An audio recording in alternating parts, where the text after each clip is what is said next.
नमस्कार दोस्तों, welcome back to your own channel wealth saga. आज 2 जून 2021 बात करें मार्केट के मूवमेंट की, तो मार्केट ऑलमोस्ट पूरे दिन एक रेंज बाउंड ट्रेड में रही। लास्ट के हाफ एन आवर में आपको अच्छा खासा अपसाइड दिखाई पड़ा। और अपसाइड दिखाई क्यों पड़ा है? क्योंकि आज एफआईआईज और डीआईएस ने फ्रेश बाइंग करी है। एफआईआईज के द्वारा 921 करोड़ की फ्रेश बाइंग, डीआईएस के द्वारा 241.76 करोड़ की फ्रेश बाइंग हुई है, जो कि बताता है कि मार्केट में अभी भी वैल्यू पिकिंग और वैल्यू बाइंग हो रही है। और दोस्तों यही रीजन है कि अगर आप मार्केट के ब्रेथ को देखेंगे तो आपको पता चलेगा कि out of 1700 plus stocks, 1200 plus stocks में हो रहा था एडवांस और डिक्लाइन हो रहे थे अराउंड 500 स्टॉक्स, जो कि बताता है कि मार्केट में एक जो ब्रॉड बेस मोमेंटम दिखाई पड़ रहा था। और दोस्तों जो ये लास्ट के हाफ एन आवर, लास्ट के 1 आवर में बाइंग दिखाई पड़ी है, उसकी वजह से निफ्टी 50 जो कि पूरे दिन माइल्ड नेगेटिव ही था और नेगेटिविटी के बाद उसने पूरी की पूरी रिकवरी दिखाई और ऑलमोस्ट फ्लैट ही क्लोज हुआ। दोस्तों उसको फ्लैट क्लोज होने के पीछे का रीजन मैक्स पेन का डेटा है, जो कि मैं पिछले 2 दिनों से आपको दिखा रहा हूं कि Nifty 50 is likely to close in the range of 15,500 to 15,600 because of its max pain data. अच्छा, बात करें निफ्टी बैंक की, तो निफ्टी बैंक में भी कोई खास मूवमेंट नहीं था। जितनी नेगेटिविटी थी वो by the end of the day पूरी की पूरी कवर हो गई। इसके अलावा मिड कैप इंडाइसेस और स्मॉल कैप इंडाइसेस में थोड़ी सी फ्रेश बाइंग हो रही थी। Sensex was also almost flat. और सिमिलर ही सिचुएशन आपको ग्लोबल मार्केट्स में भी दिखाई पड़ रही है। अगर आप बात करें एसजीएक्स निफ्टी के, तो एसजीएक्स निफ्टी का जो सेकंड ट्रेडिंग सेशन है वो भी फ्लैट है। यूरोपियन मार्केट्स में भी कोई ज्यादा खास कारोबार होता हुआ दिखाई नहीं पड़ रहा है। तो आज की फ्लैट मार्केट में भी टॉप गेनर्स कौन थे? यूपीएल में एक गुड न्यूज़ है जिसको कि हम लोग आगे शेयर करेंगे। इसके अलावा Tata steel, SBI life insurance और IndusInd bank were the top gainers. दोस्तों टॉप लूजर्स के बारे में बातचीत की जाए तो टॉप लूजर्स में आईटीसी सुबह से ही टॉप लूजर था। सुबह मॉर्निंग से ही वो 3% के आसपास गिर गया था और ऑलमोस्ट 2% के पास गैप डाउन ओपनिंग ही हुई थी। उसके बाद 2 से 3% के आसपास की गिरावट उसमें पूरे दिन दिखाई पड़ी। अच्छा, आईटीसी के रिजल्ट्स वैसे तो फ्लैट टू माइल्ड नेगेटिव ही थे, लेकिन इसमें गिरावट इसलिए ज़्यादा हो रही है क्योंकि भी रिसेंटली अच्छे न्यूज़ की, अच्छे रिजल्ट्स की एक्सपेक्टेशन के चलते ये काफ़ी चढ़ भी गया था, तो वहाँ से प्रॉफिट बुकिंग होना लाजमी था। इसके अलावा Tech Mahindra bank, Axis bank और एशियन पेंट्स ने आपको फ्रेश प्रॉफिट बुकिंग दिखाई पड़ी।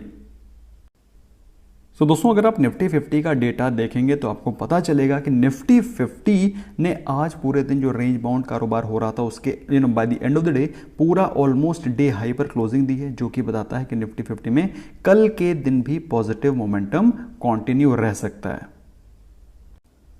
और ये चीज़ आपको और भी अच्छे से समझ में तब आती है जब आप निफ्टी 50 का इंट्राडे का चार्ट देखते हैं, जिसमें कि हर एक कैंडल आपको 15 मिनट्स का रुख दिखा रही है। पूरे दिन एक रेंज बाउंड ट्रेड, बल्कि एक वीक ट्रेड होने के बावजूद भी लास्ट के 1 घंटे में जो तेजी का मोमेंटम दिखाई पड़ा है, जिसके चलते निफ्टी 50 ने ऑलमोस्ट फ्लैट क्लोजिंग दी। पिछले दिन के क्लोजिंग के बराबर ही ऑलमोस्ट फ्लैट क्लोजिंग हुई है।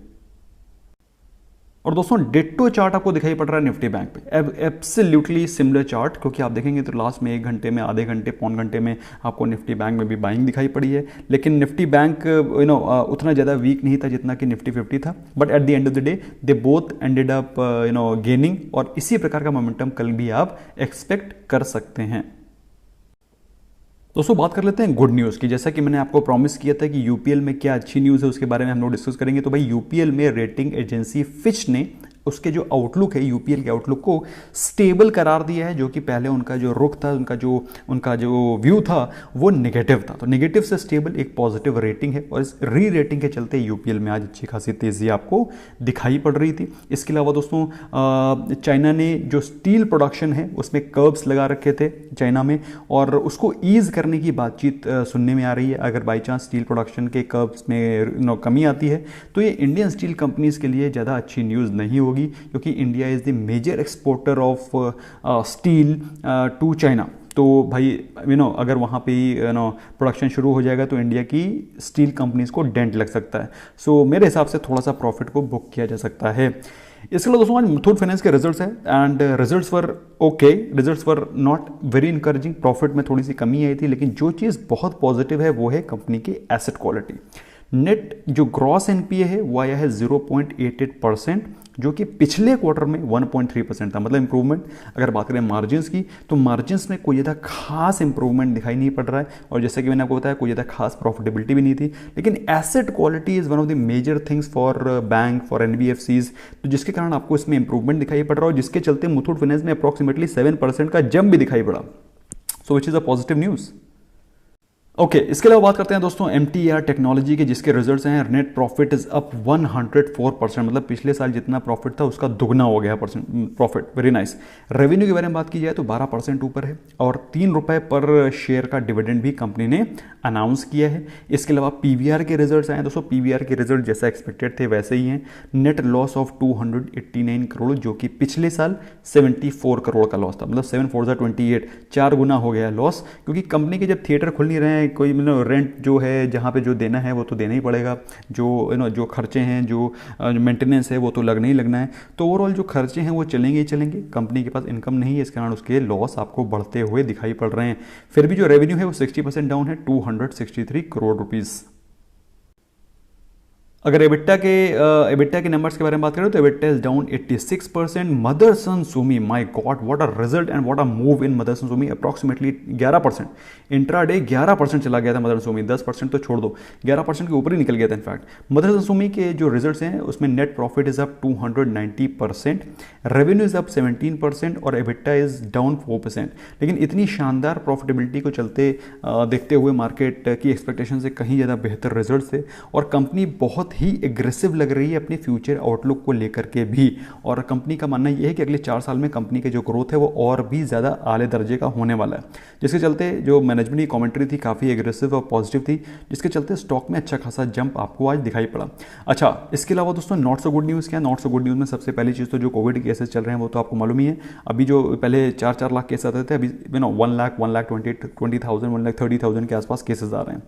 और गवर्नमेंट ने अभी जो नया ब्लैक फंगस का नया महामारी काइंड ऑफ चालू हो गया है, जिसके चलते गवर्नमेंट ने जो ड्रग एक्सपोर्ट है, ब्लैक फंगस का जो ड्रग है उसके एक्सपोर्ट पे बैन लगा दिया, और लगाना भी चाहिए क्योंकि इंडिया की population has first claim over the production which is there in India rather than exporting it.